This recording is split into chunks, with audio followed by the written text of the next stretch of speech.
Today on Security and Compliance Weekly, we're very excited to be joined by Jeanette Manfra.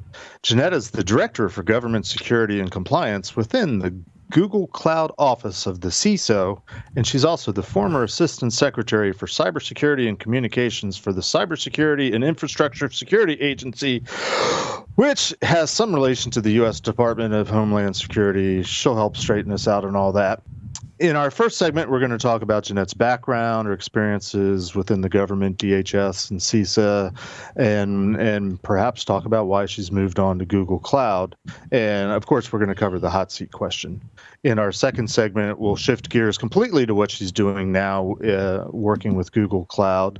For your reference, she recently wrote an op-ed where she suggests that government agencies would do better in terms of securing their infrastructure if they would give up on their monolithic private clouds and move over to the commercial clouds. All this and more. We might even bring in CMMC into the picture because she acquiesced to saying she could mention something about that. All this and more as we continue our journey of tearing down silos and building bridges on Security and Compliance Weekly.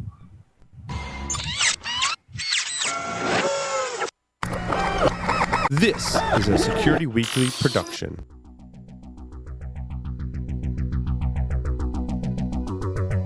And now, it's the show that bridges the requirements of regulations, compliance, and privacy with those of security.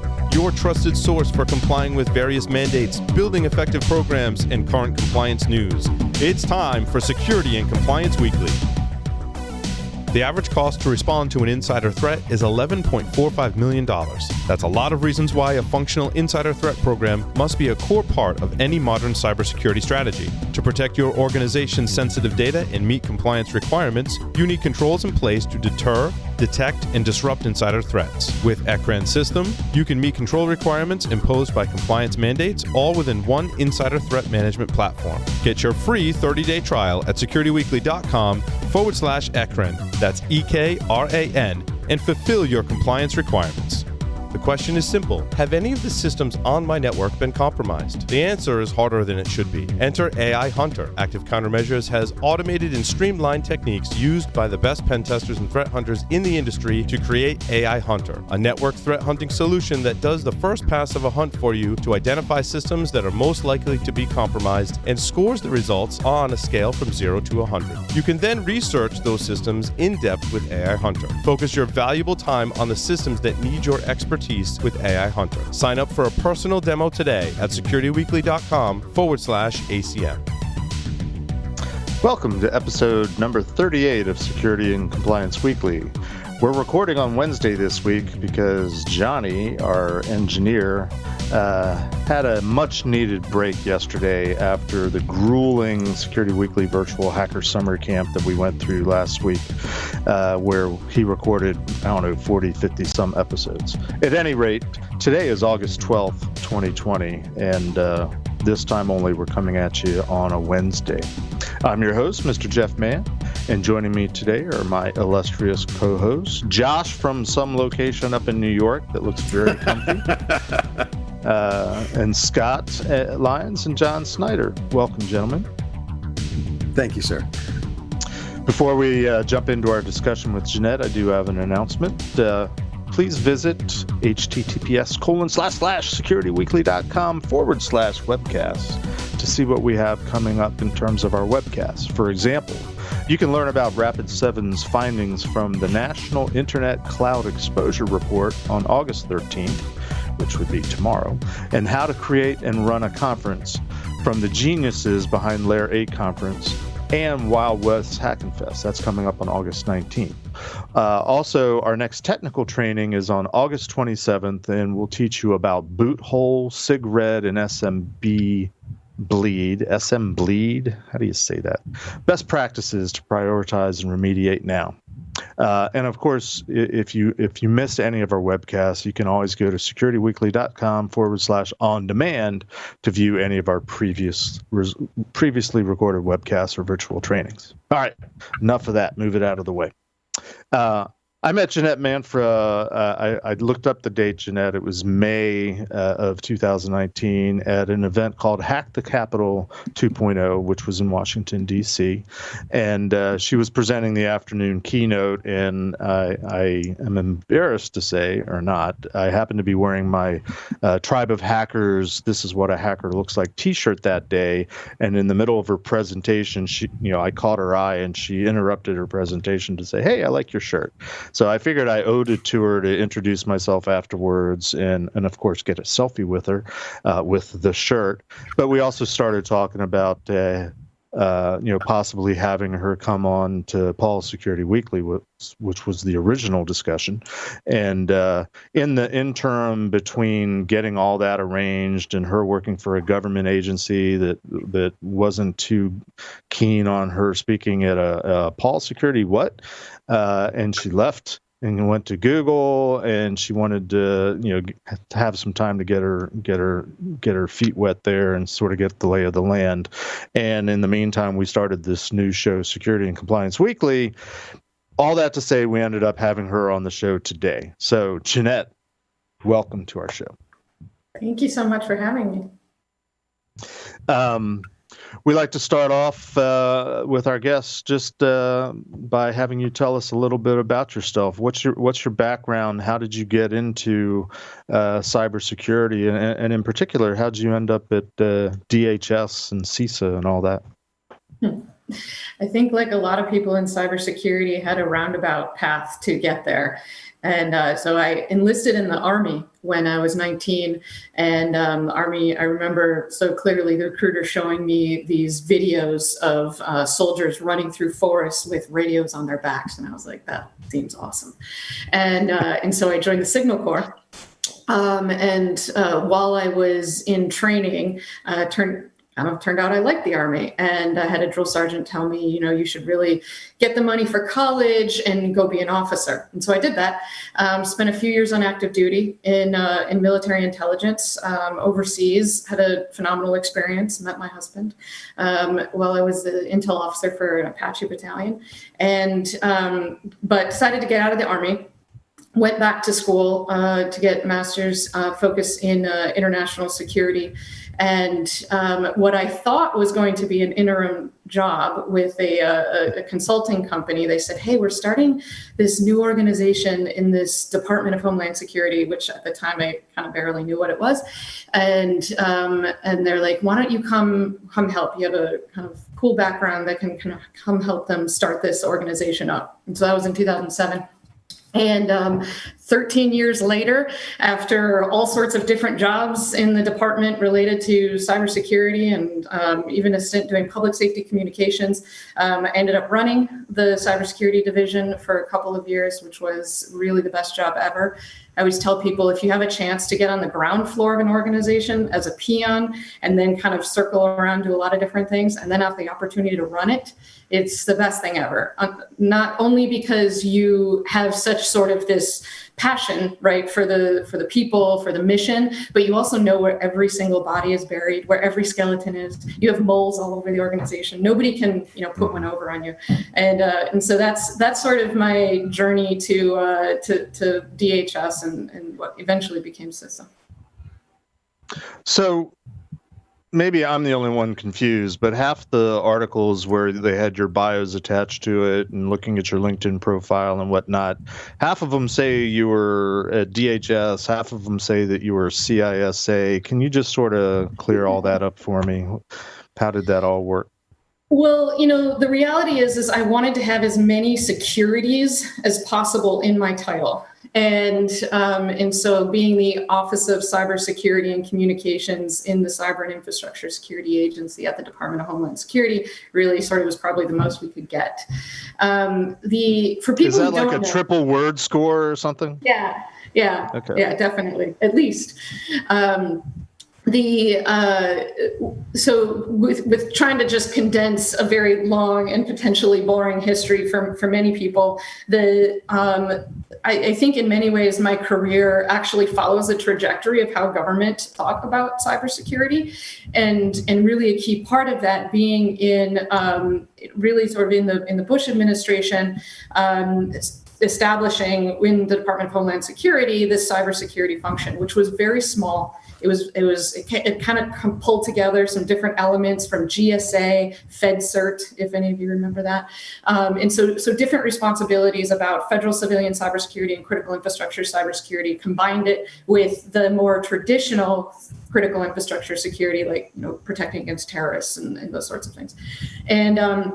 And so it was this organization that was relatively small for a few years. When I started, it was, I don't know, maybe 100 or so of us.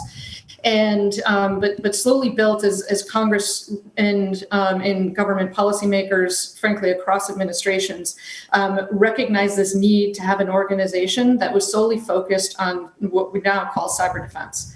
And not intelligence, not law enforcement, not regulation, but thinking about how do we improve the defenses of federal civilian agencies, and then how do we help what we tend to call critical infrastructure, but what we sort of evolved into is thinking about protecting those functions that really matter most to us in our country that can be at risk from adversaries. So that's where the organization grew up. We actually literally needed an act of Congress to change our name. I'm not kidding. It took us years to get that bill passed. And but we had this really sort of Soviet style name. We were the National Protection and Programs Directorate, which, what does that mean? And so we finally got our name changed and then established as a separate agency, which in the bureaucracy of government matters from a resourcing perspective. But then that's where we had the Cyber Infrastructure Security Agency. But like FEMA or CBP or some of these, they're still a part of the overall DHS umbrella. Gotcha. I think I regret having asked for that clarification. I was going to say, I could go on. No. It's Jeanette. You've just done to Jeff what Jeff does to everyone else, so it's totally cool. Point well taken, Josh. Point well taken. So our show is focused on sort of what we call bridging the gap between sort of the security world and the compliance world, because at least in the private sector, security folks don't like compliance, and compliance folks don't understand and don't like security. So we set out to try to explain to everybody involved, and no matter what aspect of cybersecurity, hey, there's smart people on both sides, and why don't we all sing Kumbaya and get along together? So we like to ask all of our esteemed guests, and even the unesteemed ones, if we've had any of those, the same question, what we call the hot seat question. And this is an open-ended question just to sort of give us a glimpse into your thoughts and views on our topic. We're not looking for right or wrong answers. We're not going to argue or dispute, but simply, what is your take? What is your position on what we call the security versus compliance continuum? I would say I'm more on the security side. To the extent that when I joined Google and they said, well, your title will be security and compliance, I was like, compliance? But yeah, I appreciate the value of compliance, and I'm learning to appreciate it more, but definitely more on the security side. No, right. Sorry. That was a lovely answer, but it was incredibly vague. Well, so I'm the government. It's what Google said she could say. I'm going to push just a little bit more and ask for a personal opinion of the value that compliance brings to security. And I'm okay phrasing it that way. But what value do you believe that compliance brings to security? So when compliance is done right, in my mind, it is an external validation to prove that you're doing security best practices. So whether that's for a regulator or a customer or to the public, that's where, to me, compliance comes into play and how it can help. Respect. And is that how you're positioning it, I guess is the right word, inside of Google Government Cloud? I'm sorry, is it Google Government Cloud? Is it Google Cloud for Government? What's the right term? We don't have either. And we can talk about this later. But no, I focus on government security and compliance for Google Cloud. Okay, we solid. don't have government cloud. I think, what I learned in the government is that you can sort of use compliance as a way to hide, or a way to pretend that you're doing good security. And we spent a lot that's of absolutely years, correct. Yeah. yeah. And You can I used fake it to really well with checkboxes. We're all familiar with that concept. Yeah. Right. And so, and I remember in the early days, this was years ago, when we were just starting what's now known as the continuous diagnostics and mitigation. It was, it was really just originally continuous monitoring as a service for other agencies. And I remember this presentation that one of the senior folks would give to Congress, and it had this this slide of a stack of papers, like to the sun, which is representing our FSMA compliance, and the big binders every 3 years, and how is that possibly supposed to improve security in government, and that we were going to move from binders to real-time security, and and I think that was all good, and there's some value there, but I since learned that there were people who were using FSMA in a very risk-based approach, and they weren't letting themselves get boxed in by these check boxes, but they used them more as parameters and guidance for best practices. And which is lovely. So that's kind of how I recognize that there's value in putting those boxes around a complicated space for people, and then to be able to have some sort of external validation for somebody who doesn't want to get into the weeds on specifically what you're doing. So that's been my experience with it. Let me ask that you. Makes sense. Let me step in here with a question. Inside of FSMA, what was the bane of your existence when you were working with it? Was it the POAMs? Was it people trying to get stuff pushed through? Can you walk us through that? Oh boy, you guys are asking me. I don't know if you're ready for this level of boredom. I will try to keep it at like a very high level. We work with Jeff Mann and John the lawyer. Try us. Yeah, we're ready for this.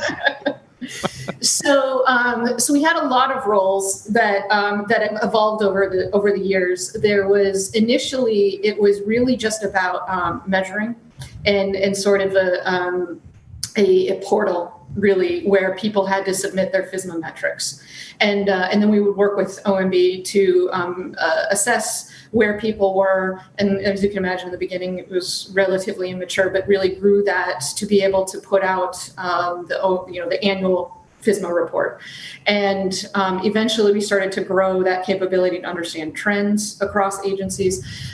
Eventually, as we were given new authorities, whether that was our continuous diagnostics and mitigation program, where we were appropriated, I need to stop saying we, DHS was appropriated funds to buy and then deploy continuous monitoring tools into other agencies, and then we would actually get the data. So instead of their metrics, which we would still get, but we would also have the potential for data coming back that was actually sitting on their endpoints.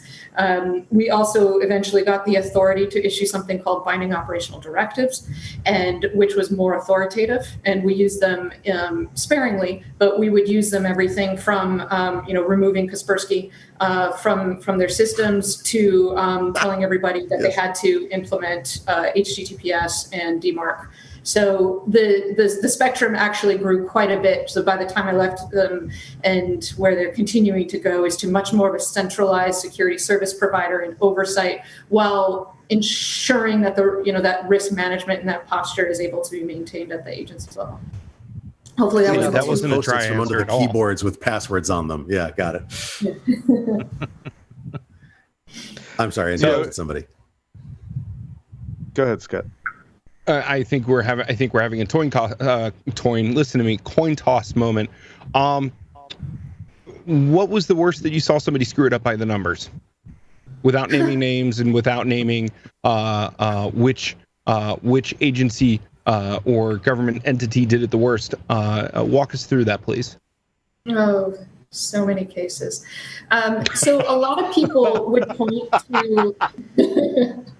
A lot of people would instantly point to the ones that have been in the news as of cases where they did it wrong. But for the most part, those were actually agencies trying to do it right.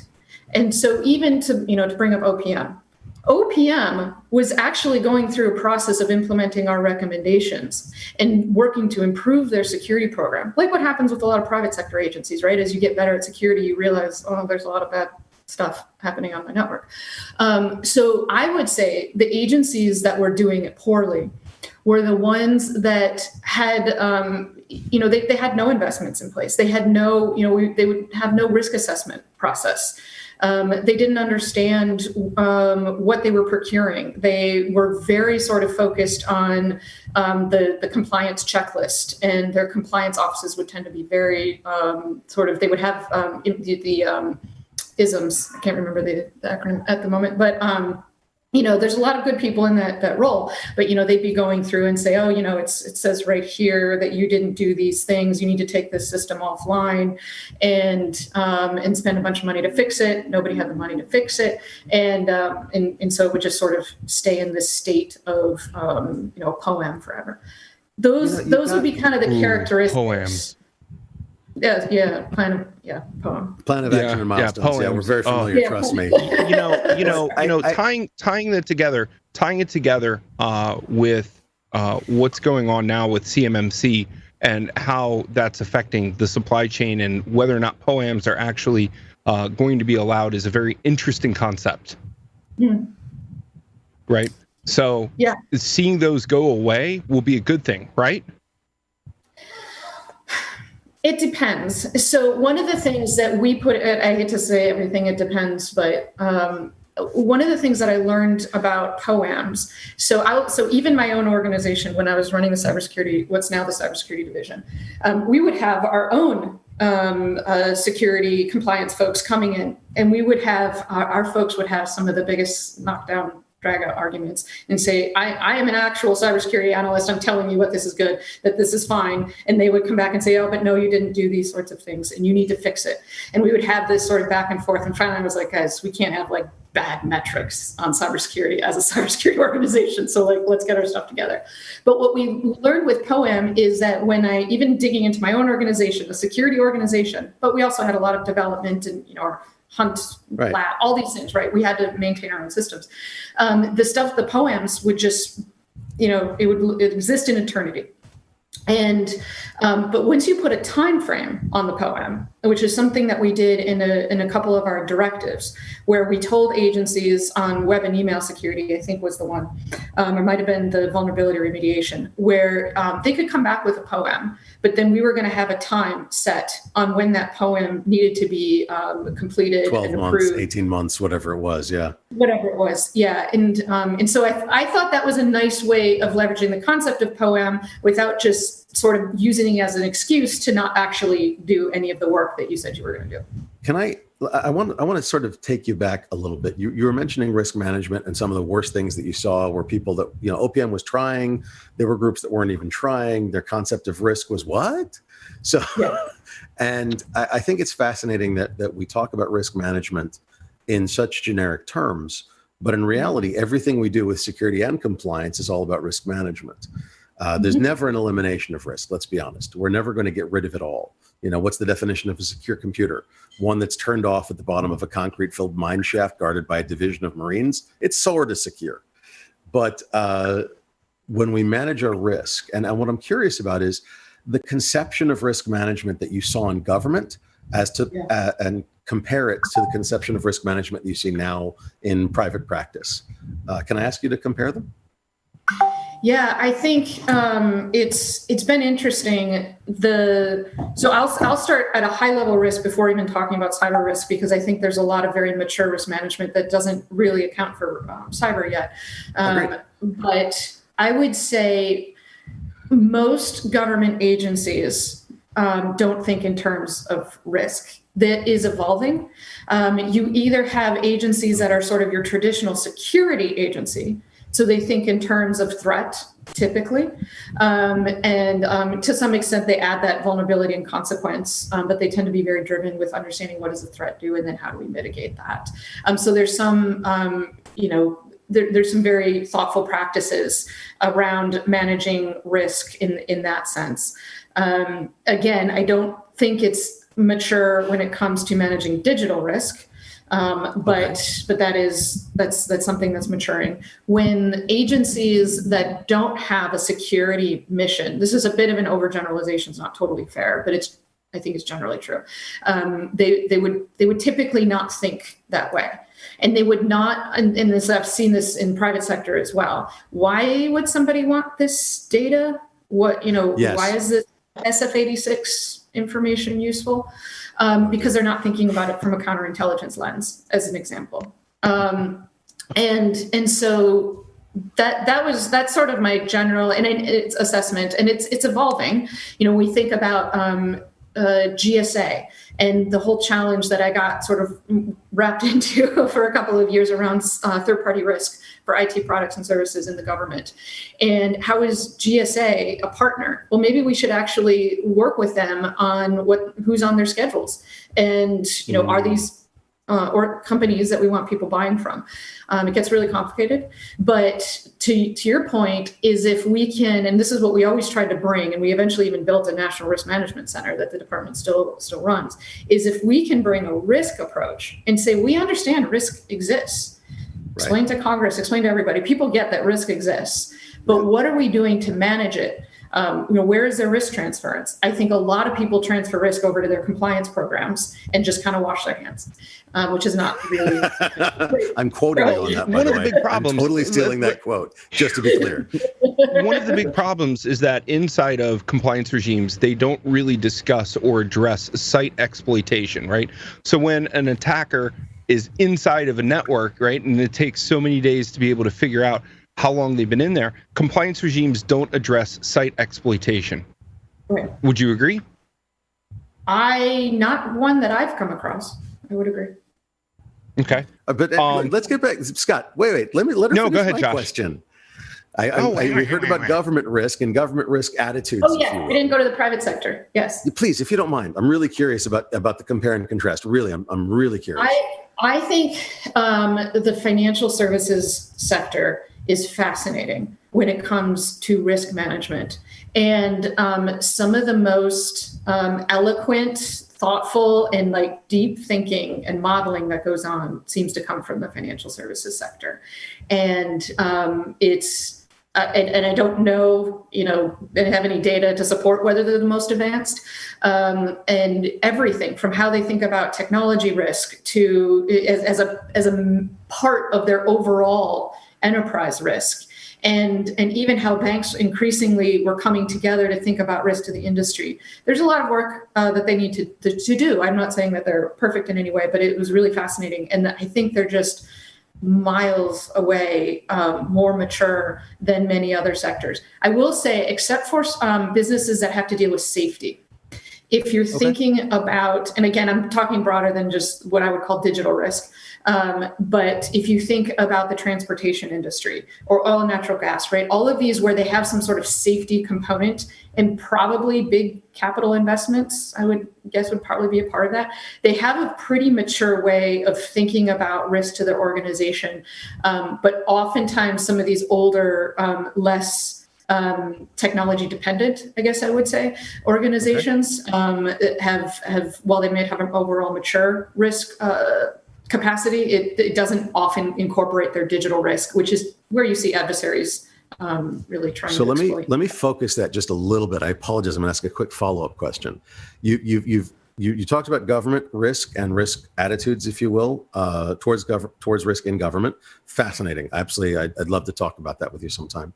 You talked about in the private sector how it's very vertically focused. Each vertical has their own sort of attitude or DNA towards risk. That totally makes sense to me. I'm going to ask about a specific vertical because this is one that fascinates me, and that's cyber insurance or insurance companies in general. Yes. And working in the cloud, obviously, Here we go. Cyber insurance is part of the world that we all live in. It's something that every SaaS company which lives in your cloud has to have in order to do business these days. How do you feel that they have as an attitude towards risk? I'm equally fascinated. I don't know. I'm equally fascinated by insurance in general, and then cyber insurance in particular. And we did some work when I was at DHS. I can't claim a lot of credit. Other people did it, but talking to insurance companies and understanding, now this was a few years ago and now policies have sort of evolved, but there were some interesting kind of cases as we dug into this. So our premise of why we were even interested in this was back in the days when we were building the what's now people refer to as the NIST cyber framework. And so what incentives exist in the market to improve cybersecurity best practices? And so of course we landed in the insurance. And we, you think about the development of insurance for fire and all these other kind of things where people don't have maybe a natural sort of day-to-day way of managing that risk, and how insurance can drive that. And what we found is that there were, and I don't know if this is still the case because I haven't engaged in a little bit, but they thought of risk in terms of, kind of the stuff that hits the news, right? Data breaches, those sorts of things tend to be like what was covered in a cyber insurance policy. What I thought was fascinating is when you think about business interruption. And so the loss of production capacity that an organization, if their factory floor was shut down from some sort of cyber attack, if they, couldn't, if, I don't know, the sort of more of a tech-oriented one, lost revenue because they were a month behind because they lost all the code for some, software they were developing. Business interruption insurance would often explicitly not allow through if the business interruption happened because of a cyber incident. Yeah. So it was really interesting because where I was coming from, we're thinking about national risk. Data breaches, not really top of mind. Important, yes. I get it. But I'm a little bit more worried about, the ability of our country to be able to perform certain functions and the economics associated with that industry and all of that. And so to not be thinking about the loss of business or the loss of functionality as a cause of, say, cyber in quotes, because it's a bit overused what that actually means. And then even making it a little bit more complicated is what if that's caused by a nation state? And so we got into these interesting conversations about the federal government being a potential backstop, like was sort of figured out in the terrorism risk insurance space. These sort of black swan events, is it an act of war? All these things. Anyway, I could go on for a little while and I don't want to, but we don't want to get into politics this is on this fascinating discussion, but I need to turn this over to Jeff. So thank you. Yeah, I mean, as is usual with these conversations, we could go on and on. I want to take a break momentarily. We'll come back in the second segment and want to shift gears and let's talk about, why you're not at DHS anymore and what enticed you away to the dark side or greener pastures, however you want to view it. We have cookies of Google and what you're doing with Google Cloud and what the grand plan is. So let's take a break. We'll be right back and we'll keep talking to Jeanette.